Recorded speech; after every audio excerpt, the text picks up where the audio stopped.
কলম্বিয়ার কবি ক্লেয়ারিনা মার্টিনেজ তুরিজো তার একটি কবিতা দি ইন্টারন্যাশনাল পোয়েট্রিতে আমি পেয়েছি ইংরেজি ভাষায়। তিনি রাইজিং কন্ট্রিবিউটার ইন্টারন্যাশনাল পোয়েট্রি।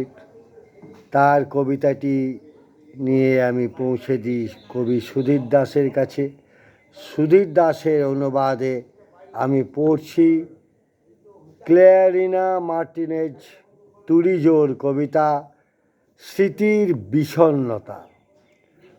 স্মৃতির বিষণ্ণতা, অনুবাদে সুধীর দাস। দিনটা অনেক দীর্ঘ হয়ে উঠেছে,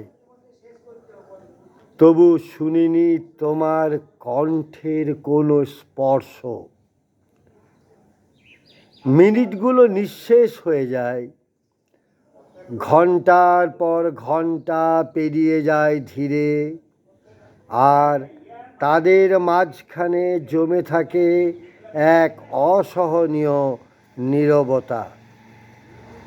স্মৃতির বিষণ্ণতা আমার ভেতরে নিঃশব্দে বাসা বেঁধে আছে। তাই হৃদয়ের কাছে বসে লিখি কয়েকটি ব্যথা ভেজা স্তব। হয়তো সপ্তের উষ্ণতায় একদিন সেরে উঠবে তোমাকে না পাওয়ার এই দীর্ঘ যন্ত্রণা। কবিকে আমার শুভেচ্ছা, অভিনন্দন ও ভালোবাসা। কবির জয়।